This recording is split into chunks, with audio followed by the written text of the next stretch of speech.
Who sent you? No one sent me. I came on my own.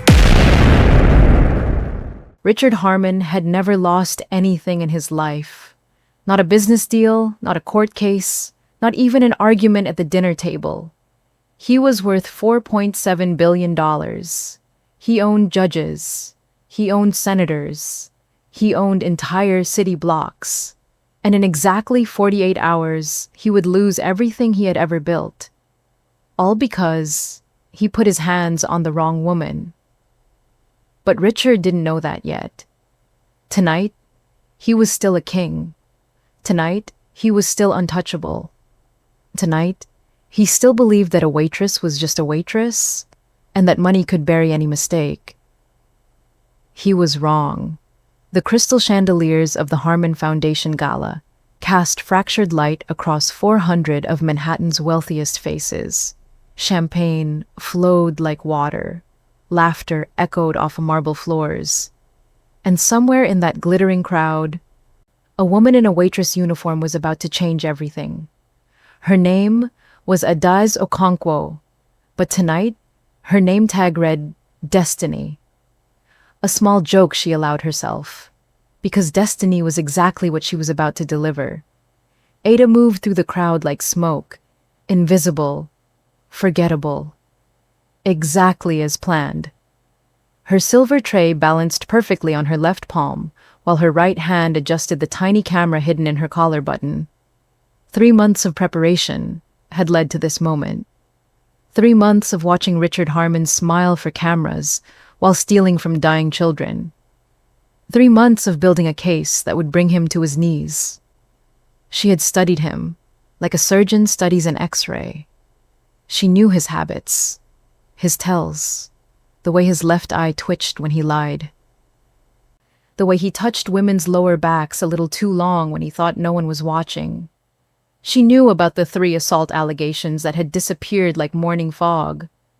She knew about the offshore accounts hidden behind shell companies. She knew about the $7 million meant for childhood cancer research that had somehow found its way into his personal investment portfolio. Tonight, she would get the proof. Her earpiece crackled softly.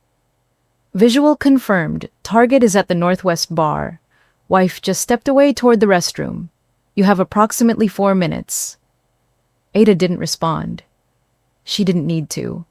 The voice belonged to someone she trusted with her life. Someone who was watching every move through the security cameras his people had already compromised. Someone who had begged her not to do this. She had refused, and he had let her go anyway.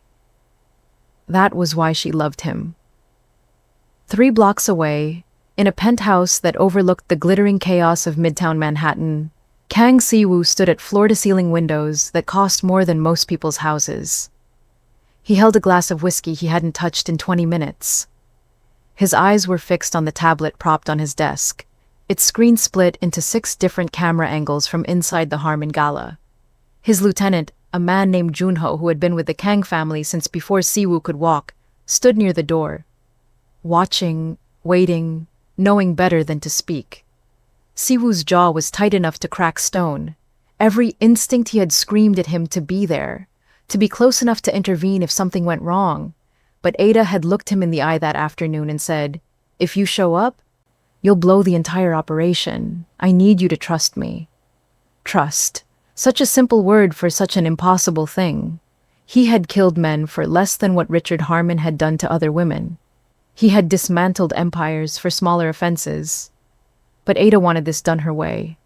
Legally. Publicly. Completely. She wanted the world to watch Richard Harmon fall, not just disappear into an unmarked grave. And because Siwoo loved her more than he loved his own vengeance, he stayed, but his hands weren't steady, and his heart wasn't calm. And somewhere in the back of his mind, a voice whispered that something was about to go very, very wrong. The Harmon Foundation Gala was the social event of the spring season. $5,000 a plate. A guest list that read like a who's who of American power.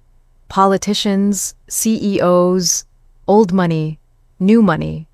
Money that had forgotten what it felt like to worry about anything at all. Richard Harmon stood at the center of it all like a sun around which lesser planets orbited. At 52, he still had the look of a man who had never been told no. Silver hair swept back with expensive precision, a smile that had been practiced in mirrors since childhood. A handshake firm enough to remind you who was in control.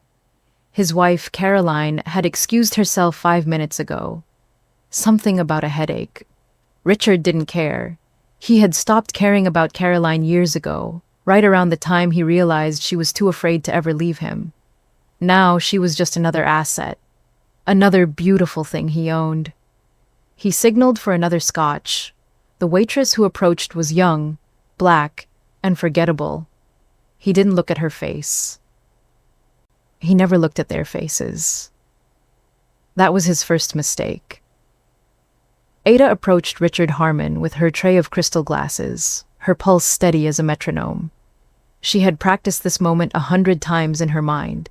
Get close, spill the drink. In the chaos, photograph the contents of his phone, the phone he kept in his left jacket pocket, the phone that contained evidence of every dirty deal he had ever made. Simple, clean, professional. She was 6 feet away when she saw his phone screen light up. He pulled it out to check a message, and Ada's breath caught. There it was, the banking app, the offshore account numbers, everything they needed. She moved closer, 3 feet, 2 feet. Her left hand tilted the tray ever so slightly. The glasses wobbled. One tipped. And Richard Harmon's $40,000 jacket was suddenly decorated with $200 worth of Premier champagne. The reaction was immediate.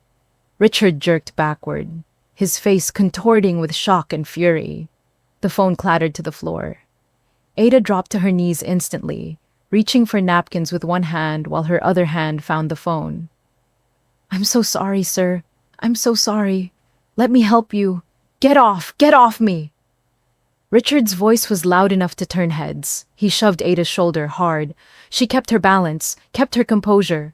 Her thumb found the phone's camera app. 1 tap, 2, 3. The screen captured everything. She was going to make it. And then Richard's wife appeared out of nowhere. "Richard, what's happening?" Caroline Harmon's voice cut through the commotion like ice water. She was staring at Ada on her knees, at Richard's stained jacket, at the phone in Ada's hand. Time stopped.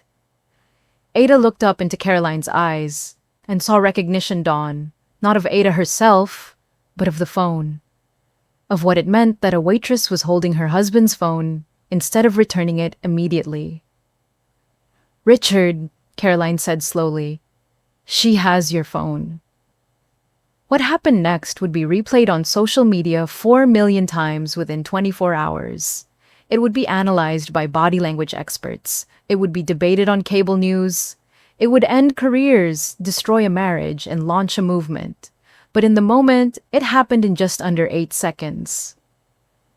Richard Harmon looked down at Ada. He saw the phone in her hand. He saw her thumb still positioned near the screen.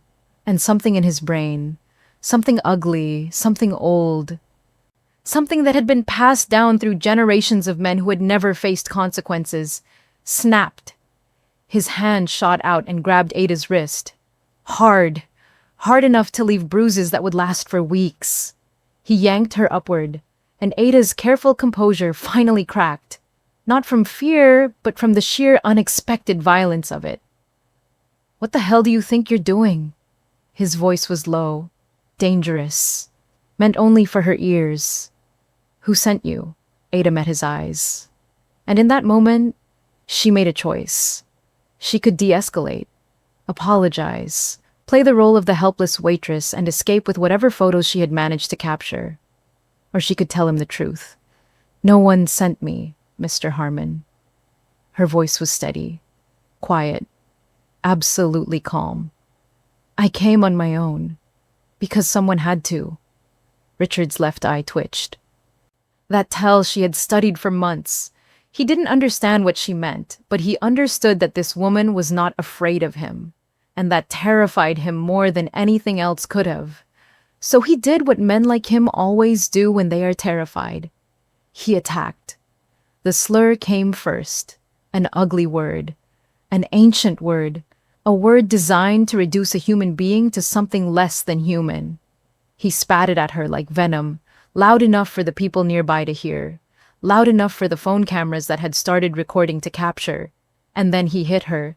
If you're watching this story and want to see what happens next, take a moment to subscribe to this channel. One satisfying click is all it takes to stay connected. Trust me, you will not want to miss how this unfolds. Richard Harmon has no idea what he has just set in motion. And the man watching from 3 blocks away? He is about to show Richard exactly what happens when you touch something that belongs to him. Now, let us continue. The sound of Richard Harmon's palm connecting with Ada's face echoed through the suddenly silent ballroom like a gunshot. Her head snapped to the right. Her body followed, stumbling 2 steps before she caught herself on the edge of a cocktail table.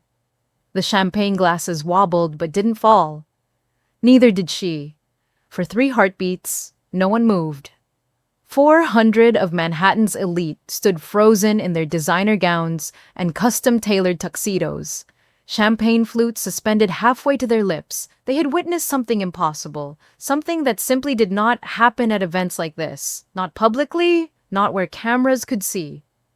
Richard Harmon had just committed career suicide and he didn't even know it yet. Ada straightened slowly. Her left cheek burned where his ring had caught her skin. She could feel blood. Not much, but enough. She didn't touch it. She didn't cry. She didn't flinch. She looked directly at Richard Harmon with an expression that made several nearby witnesses later describe as terrifying in its calmness. And then she smiled. Just slightly. Just enough. Richard took a step backward. His brain was beginning to catch up to what his hand had done.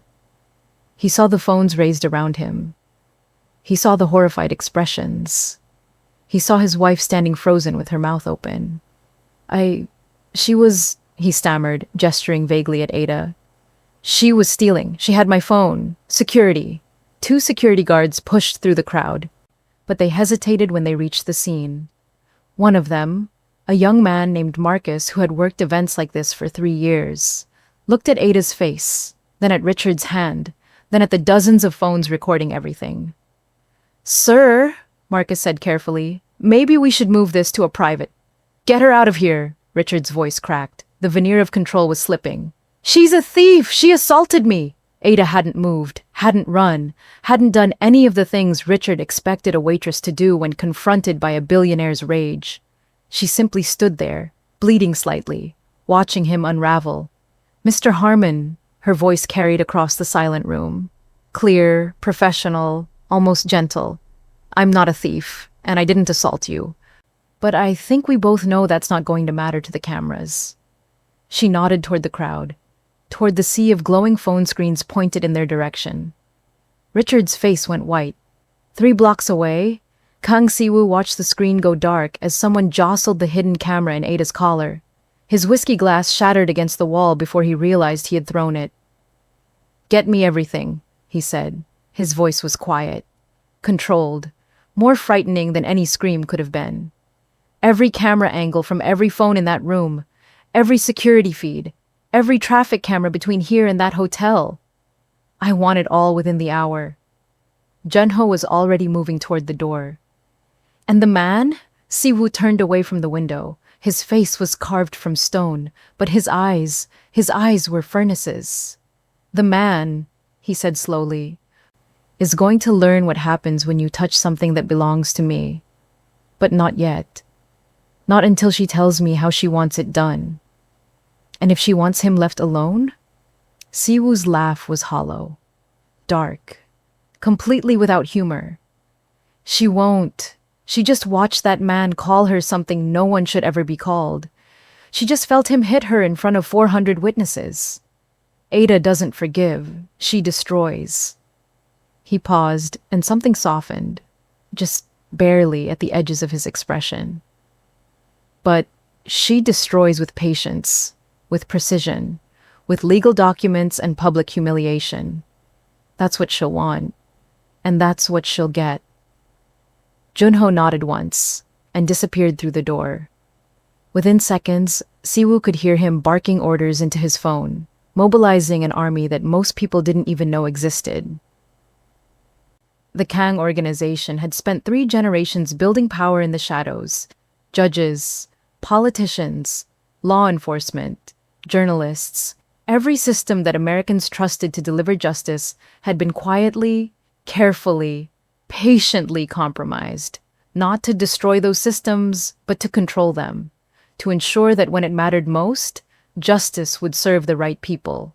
Tonight, it mattered most. Richard Harmon thought he was untouchable because he was rich. He thought his money could buy his way out of anything. He thought the system would protect him, the way it had always protected men like him. He didn't understand that the system had new owners now, and those owners were very, very angry. Ada was escorted from the Harmon gala by 2 security guards who seemed more uncomfortable than she was. They led her through a service corridor, away from the guests who were still buzzing with shock and excitement. Phone screens glowed everywhere. The video was already uploading. The hashtags were already forming. Justice for the Waitress. Harmon attack video. Billionaire assaults black woman at charity event. Ada walked with her head high and her hands steady. Her cheek throbbed. Her wrist ached where Richard had grabbed her. But beneath the pain, beneath the shock, beneath the adrenaline that was only now beginning to fade, she felt something unexpected. Satisfaction. Not because she had been hit, not because she had been humiliated, but because Richard Harmon had just done the one thing she could never have planned for. The one thing that would make her job infinitely easier. He had given her the moral high ground. 3 months of investigation. Thousands of hours of research. Evidence of fraud, of theft, of corruption that would have taken years to prosecute. And now, none of that would matter as much as the 8 seconds of video showing a billionaire hitting a black waitress at his own charity gala. The world would pay attention now, the world would demand answers. And when those answers came, when the fraud was revealed, when the stolen money was traced, when Richard Harmon's entire empire was exposed as a monument to greed and cruelty, no one would be able to look away. Ada touched her cheek lightly as she was led through a loading dock and into the cool night air. A black SUV was already waiting. The driver was one of Siwoo's men. "Ma'am," he said, opening the rear door, "he's waiting for you." Ada nodded and climbed into the vehicle. The door closed behind her with a solid thunk. The city lights began to blur past the tinted windows. And somewhere across Manhattan, a man who had never lost anything in his life was about to learn what it felt like to lose everything. The penthouse was silent when Ada arrived, the kind of silence that presses against your ears, the kind that makes every footstep sound like thunder. Siwoo was standing by the windows again. He hadn't moved since she left 4 hours earlier. His jacket was gone, his sleeves were rolled to his elbows, and his hands, she noticed immediately, were wrapped in white bandages stained with small spots of red. "Your hands," she said quietly, closing the door behind her. He didn't turn around. "I broke a glass." "You threw a glass." "I broke a glass," he repeated, "against the wall when I saw him hit you." Ada crossed the room slowly. Her heels clicked against the marble floor. She stopped a few feet behind him, close enough to touch if she reached out. She didn't reach out. "I'm okay, Siwoo." "You're bleeding." "It's a small cut." His ring caught me. Now he turned, and Ada saw what she had been afraid she would see. Not rage. She had expected rage. Not violence. She had expected that too. What she saw was worse. What she saw was pain. Raw. Unhidden. Devastating pain. "I watched," he said. His voice was barely above a whisper. "I sat here, 3 blocks away, and I watched a man put his hands on you. I watched him call you." He couldn't finish the sentence. His jaw worked silently, fighting against words that refused to come. "I know what he called me," Ada said quietly. "I've been called worse." "I've survived worse." "You shouldn't have to survive anything." Siwoo's control cracked. just for a moment, just enough for her to see the volcano beneath the ice. You are the most extraordinary person I have ever known. And I sat here, I watched, I did nothing. You did exactly what I asked you to do, and I will never forgive myself for it. Ida closed the distance between them. She took his bandaged hands in hers, carefully, gently. She could feel him trembling, not from fear, not from cold, but from the effort of containing something enormous, something that wanted to burn the world down. Listen to me, she said. What happened tonight? It was not a failure. It was an opportunity. Richard Harmon just handed us everything we needed. The video is everywhere. The world is watching. And when we reveal what he really is, not just a man who hits women, but a man who steals from dying children, there will be nowhere for him to hide. Siwoo's eyes searched her face, looking for cracks, looking for hidden pain she might be concealing. And if I want to make him disappear? Tonight? Right now? Then I would tell you no. Ada's voice was firm, unafraid. Because I don't want him to disappear. I want him to fall. Publicly. Completely. I want every man like him to watch it happen and know that they could be next. That money can't protect them. That power can't save them. That there is someone out there who will always find a way to bring them down. And you want to be that someone. I already am. Siwoo was quiet for a long moment. The city glittered behind him, indifferent to the drama unfolding in this room. Finally, slowly, he lifted one bandaged hand and touched her injured cheek. His fingers were feather-light, reverent, as if she were something precious and unbreakable. Tell me what you need, he said. I need you to make some calls, judges, prosecutors, the journalists we've cultivated. Every asset we have in the legal system, I need them activated. Richard Harmon is going to try to bury this. He's going to try to pay off witnesses, suppress the video, spin the story. I need you to make sure that doesn't happen. Done. I need you to find out who leaked our operation to Harmon's people. Someone told his security team to watch for infiltrators tonight. That's why his wife showed up at exactly the wrong moment. Someone is talking. I already have people on it. And I need you, Ida paused. Her composure flickered, just for a second, just long enough for him to see the exhaustion beneath the strength. I need you to hold me, just for a minute, before we start the war. Siwoo pulled her into his arms without another word. She pressed her face against his chest and let herself feel, truly feel, what had happened. The terror of being grabbed, the shock of being struck, the shame of being called that word in front of hundreds of strangers. She cried, not for long, not dramatically, but enough for the tears to soak through his shirt, enough for her body to shake with sobs she had been holding back for hours. Siwoo held her through all of it. He didn't speak. He didn't offer hollow comfort or promises of revenge. He simply held her, his arms a fortress, his heartbeat a steady rhythm beneath her ear. And when she finally pulled back, wiping her eyes with the back of her hand, she saw that he had been crying too. I love you, he said. It was not a declaration. It was a statement of fact, immutable, eternal. I have loved you since the day you walked into my office with a subpoena and told me I was a criminal who needed to do better. Ada laughed, a wet, broken sound. You said I was naive and idealistic. I said you were the most infuriating woman I had ever met. And I was right.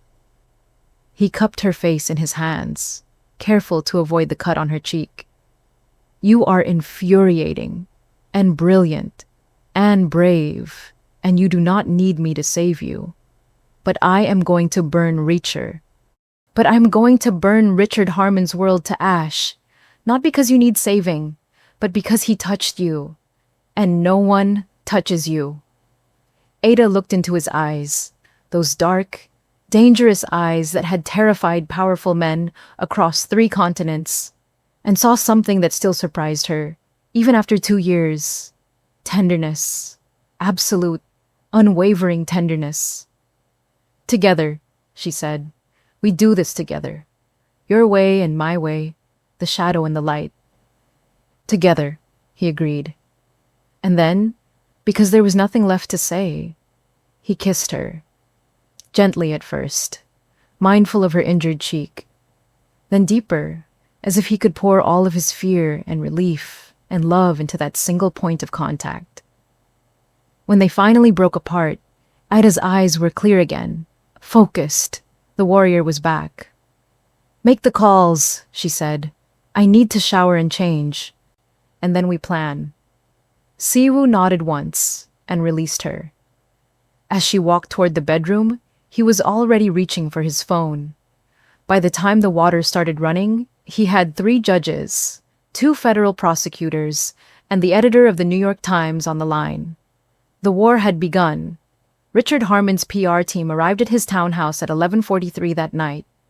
There were 4 of them, 2 crisis management specialists, 1 media consultant, and a lawyer who charged $800 an hour and was worth every penny. They found Richard in his study, nursing a scotch and staring at his phone with the expression of a man watching his own funeral. How bad is it? He asked without looking up. The lead crisis manager, a woman named Patricia Chen, who had saved 3 senators and a Supreme Court justice from career-ending scandals, set her laptop on the desk and pulled up the numbers. The video has been viewed 12 million times across all platforms. It's trending #1 on Twitter. CNN, MSNBC, and Fox have all run segments in the last hour. The morning shows are already booking guests to discuss it. Richard closed his eyes. Can we suppress it? Sir, with respect, the video is everywhere.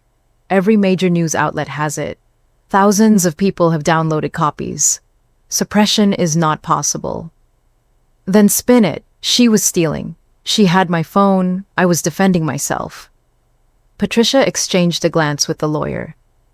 We can try that angle, but there are problems. First, the video clearly shows you grabbing her before she made any aggressive movement. Second, you used a racial slur.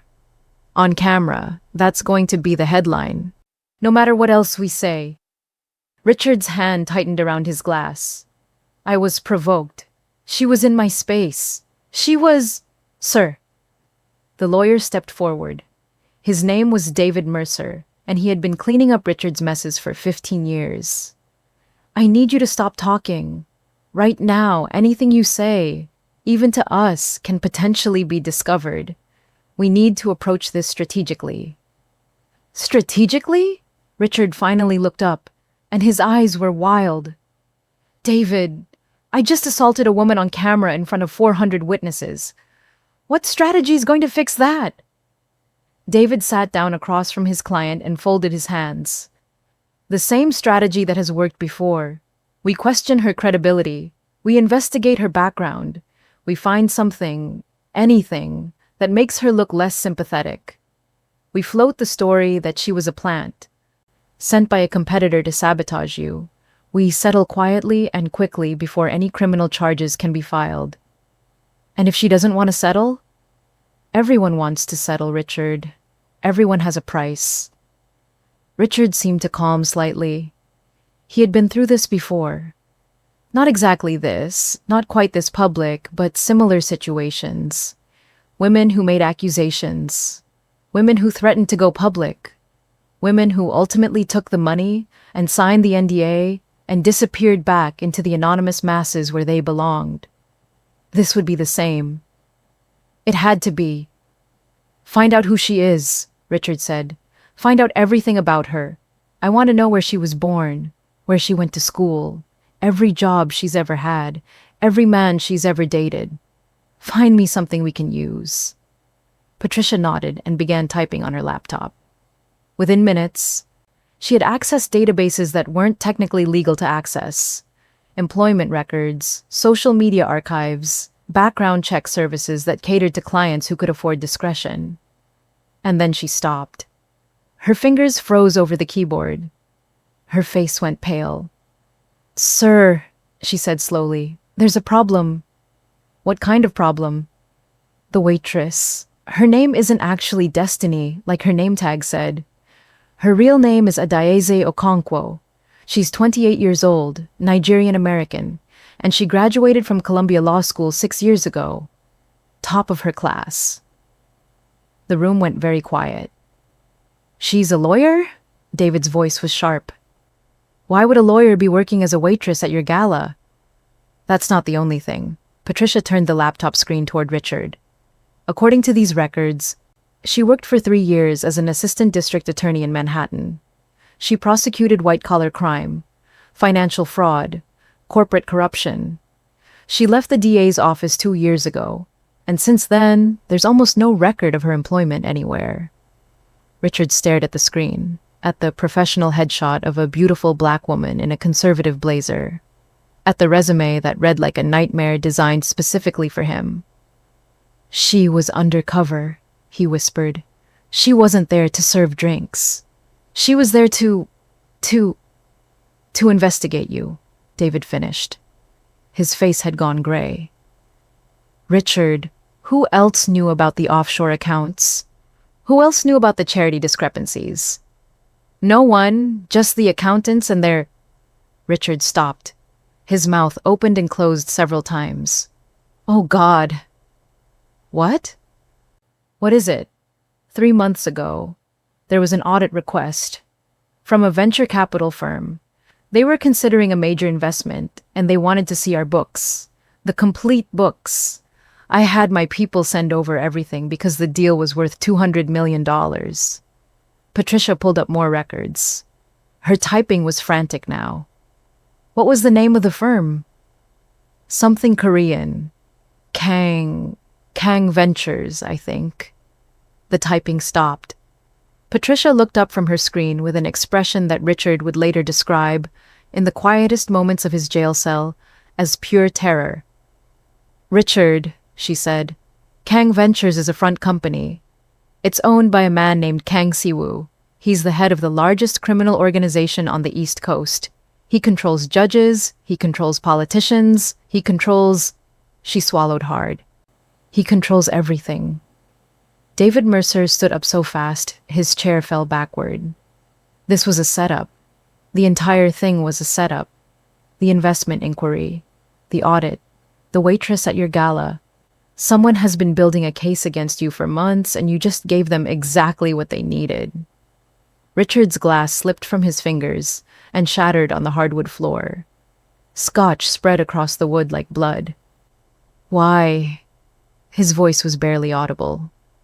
Why would a mafia boss target me? I've never done business with him. I've never even heard of him until now. Patricia was still reading from her screen. Her face grew paler with each line.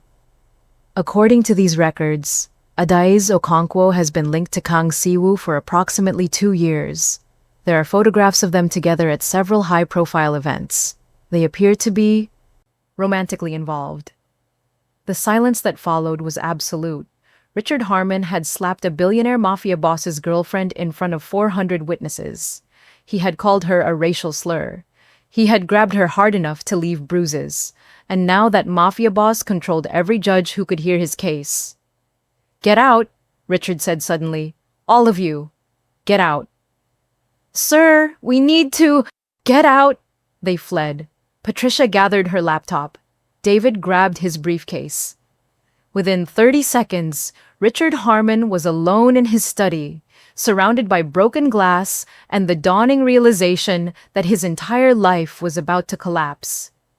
He reached for his phone with trembling hands. He needed to make calls. He needed to activate every favor he was owed, every connection he had cultivated over 30 years in business. He needed to find a way out of this. But as he scrolled through his contacts, a new message appeared, from a number he didn't recognize. Just 3 words. Check your email. Richard opened his email app. There was one new message. No subject line, no sender name, just an attachment. He clicked it. The document that opened was a complete financial record of every illegal transaction he had ever authorized. Every bribe, every offshore transfer, every dollar stolen from the cancer charity, every payment to every woman who had ever accused him of assault. It was all there, organized, annotated, ready for prosecution. At the bottom of the document was a single line of text. You have 48 hours to confess publicly, or we release everything. Richard Harmon stared at the screen until his vision blurred. And for the first time in his 52 years of life, he understood what it felt like to be powerless. The sun rose over Manhattan like it did every other day, indifferent to the chaos unfolding in penthouses and townhouses across the city.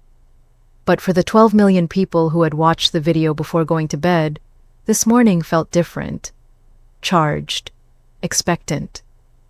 Ada woke in Siwoo's bed, wrapped in sheets that cost more than her first car.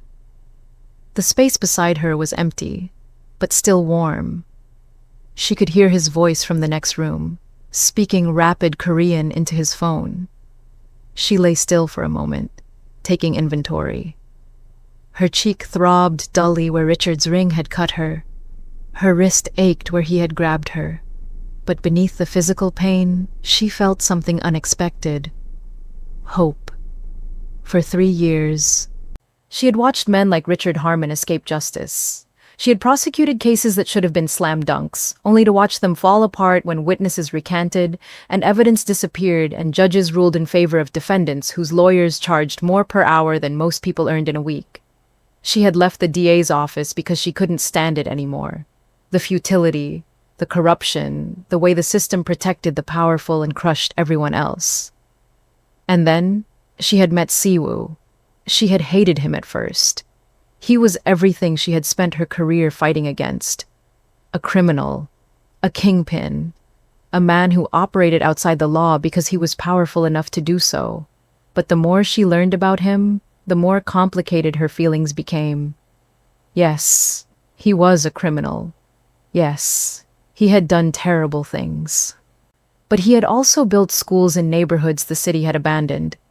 He had funded shelters for victims of domestic violence. He had quietly, systematically, worked to dismantle human trafficking operations that law enforcement couldn't touch. He was not a good man. He would be the first to admit it. But he was trying to become one, and he saw something in her that made him want to try harder. You're awake. Ada turned to find Siwoo standing in the doorway. He was already dressed, dark slacks, white shirt, sleeves rolled to his elbows. His hair was still damp from the shower. He looked like a businessman on his way to a morning meeting. He looked like a man preparing for war. How long have you been up? She asked. A few hours. I've been making arrangements. He crossed to the bed and sat on the edge, close enough to touch her, but not quite touching. The video has been viewed 40 million times. It's the top story on every news outlet in the country. 3 civil rights organizations have issued statements condemning Harmon. 2 senators have called for an investigation. That's faster than I expected. I may have encouraged some of those responses. A ghost of a smile crossed his face. The editor of the Washington Post owed me a favor, and the civil rights organizations received anonymous donations this morning that came with suggested press release language.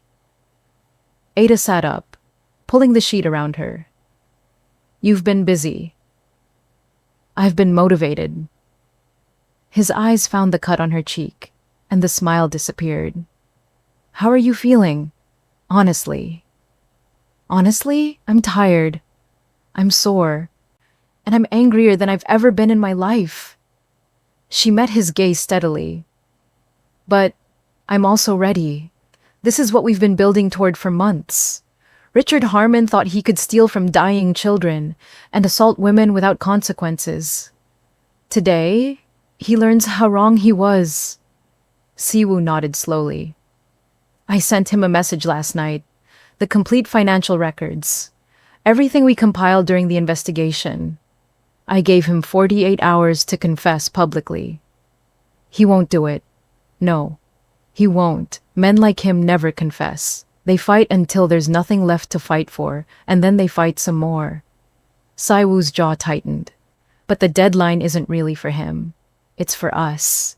It gives us 48 hours to position everything perfectly. When the deadline passes and he doesn't confess, we release the documents to every major news outlet simultaneously. By the time his lawyers figure out what's happening, it will already be too late. Ada reached out and took his hand. His fingers were still bandaged from the glass he had broken the night before. She traced the edge of the white gauze with her thumb. "Thank you," she said quietly, "for letting me do this my way. I know it's not how you would handle it. My way would have been faster, but your way is better." He lifted her hand to his lips and kissed her knuckles. "My way would have made him a martyr. Your way will make him an example. Every wealthy man in this country will watch Richard Harmon fall, and they will remember. They will think twice before they put their hands on someone they perceive as powerless. That's the goal. I know. That's why I love you." He released her hand and stood. "Now get dressed. We have a press conference to prepare for." Ada blinked. "A press conference? You didn't think we were going to let Harmon control the narrative, did you?" Siwoo's smile returned, sharp and predatory. "In 3 hours, you're going to stand in front of the cameras and tell the world exactly what happened last night. You're going to show them the bruises on your wrist. You're going to explain that you were at that gala investigating financial crimes, and that Richard Harmon assaulted you when he realized he was about to be exposed. That will paint a target on my back. That target has been on your back since the moment he touched you. The only difference now is that you'll be aiming back." Ada considered this for a long moment. She had spent 2 years operating in the shadows, building cases from the background, letting Siwoo's organization take the public risks while she provided the legal expertise. Coming forward now would change everything. Her face would be everywhere. Her name would be known. There would be no more anonymity, but there would also be no more hiding. "Okay," she said finally, "let's do it." The press conference was held in the lobby of Kang Ventures, a gleaming tower of glass and steel in Midtown Manhattan. The choice of venue was deliberate. It sent a message to anyone paying attention. The woman Richard Harmon had assaulted was not alone. She had resources. She had protection. She had the backing of an organization that most people only whispered about. Ada stood behind a podium bristling with microphones, facing a sea of cameras and reporters. She wore a simple navy dress that covered the bruises on her wrist, but left the cut on her cheek visible. Her hair was pulled back in a low bun. Her makeup was minimal. She looked exactly like what she was, a professional woman who had been attacked by a powerful man and had decided to fight back. Siwoo stood off to the side, partially hidden by a pillar, close enough to intervene if necessary, far enough to let her own the moment. "Good morning," Ada began. Her voice was steady, clear, and carried easily to the back of the room. "My name is Adaeze Okonkwo. Last night at the Harmon Foundation Gala, I was physically assaulted by Richard Harmon." The cameras flashed like lightning. Reporters scribbled frantically in their notebooks. This was the first time the woman from the video had spoken publicly, and every outlet in the country wanted the exclusive. "What you saw in the video that has been circulating online is accurate. Mr. Harmon grabbed my wrist with enough force to leave bruises. He used a racial slur that I will not repeat. And he struck me across the face hard enough to draw blood." She paused, letting the words sink in. "But I am not here today to play the role of victim. I am here to tell you the truth about why I was at that gala in the first place." The room went very still. "For the past 3 months, I have been conducting an investigation into the Harmon Foundation. I have uncovered evidence that Richard Harmon has been systematically embezzling funds from a charity that was supposed to help children with cancer.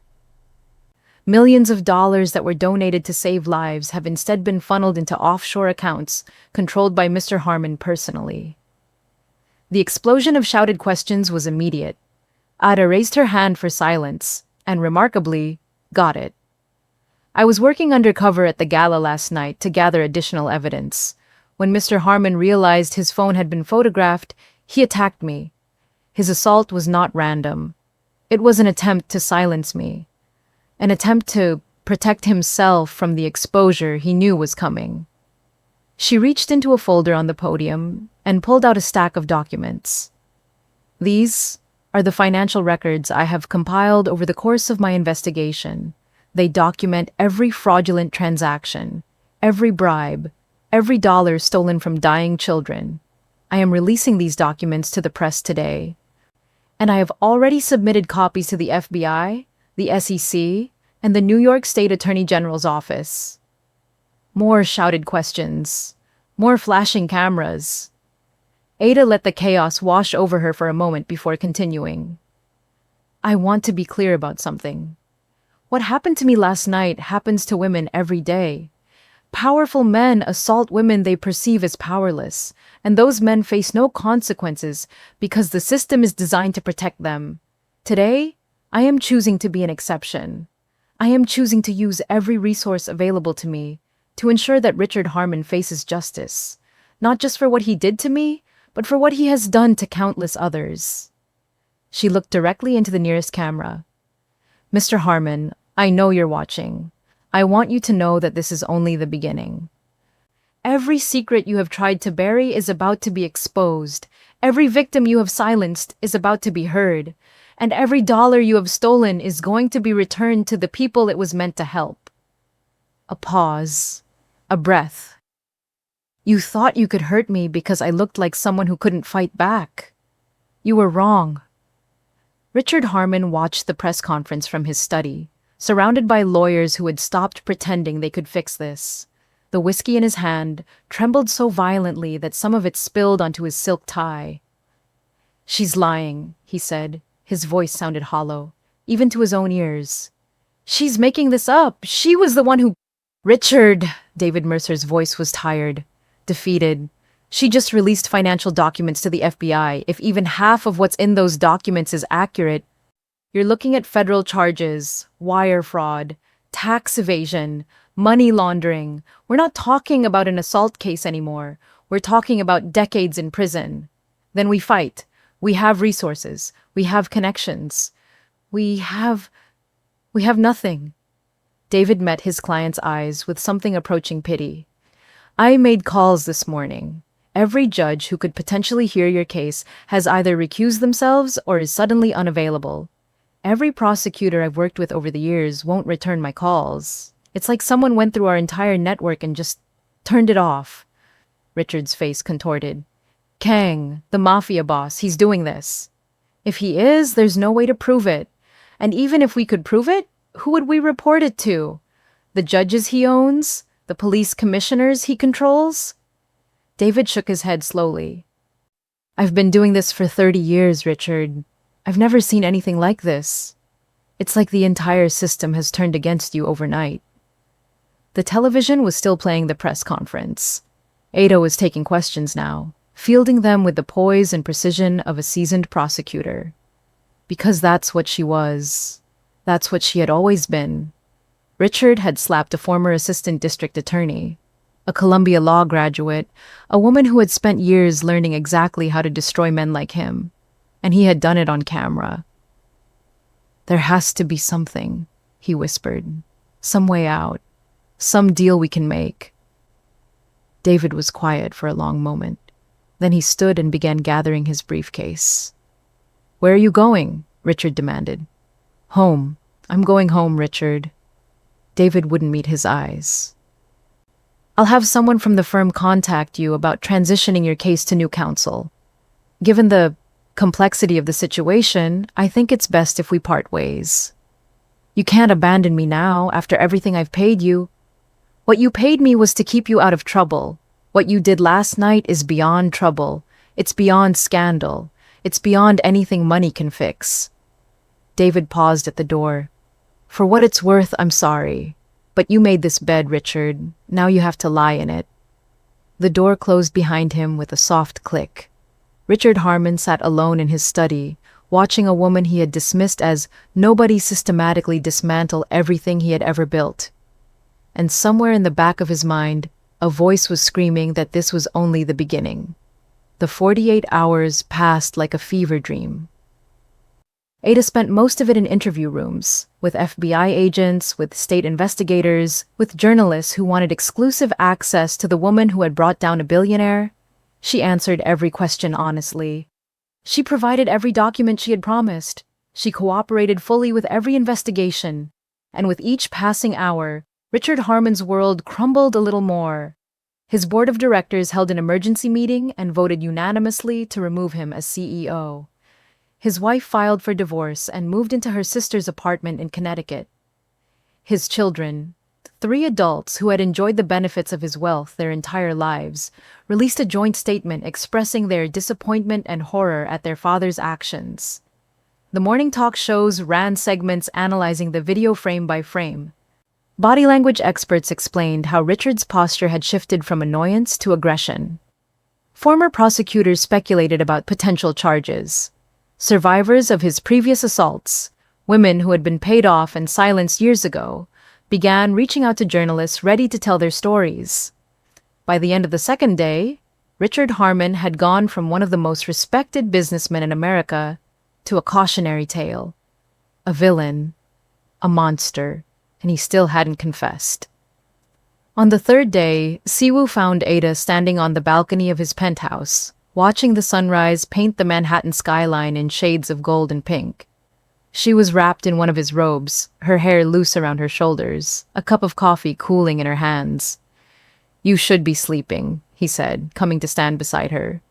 "Couldn't. Too much adrenaline." She took a sip of the coffee and made a face. "This is cold. You've been out here for an hour." "Have I?" She seemed genuinely surprised. "I was thinking.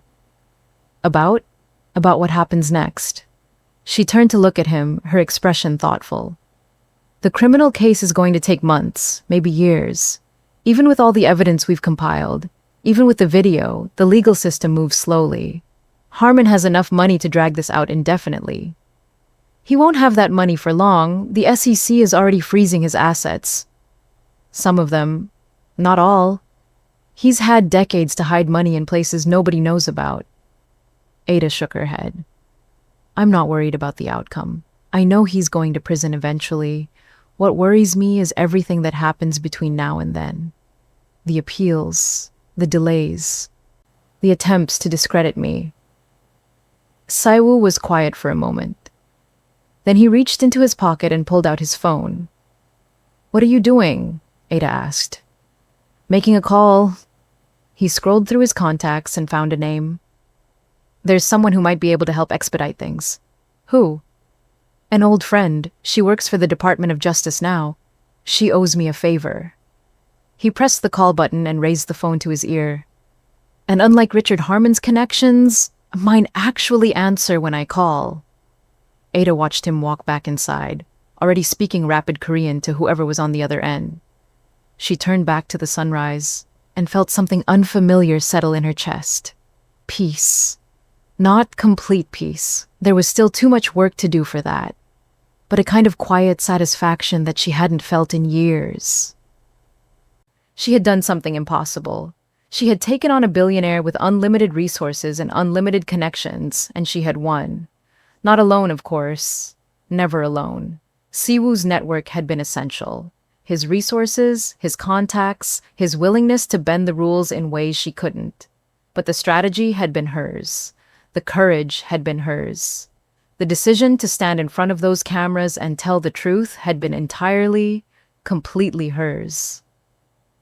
She had spent years feeling powerless against a system designed to protect men like Richard Harmon. And now she had proven that the system could be beaten. What else might be possible?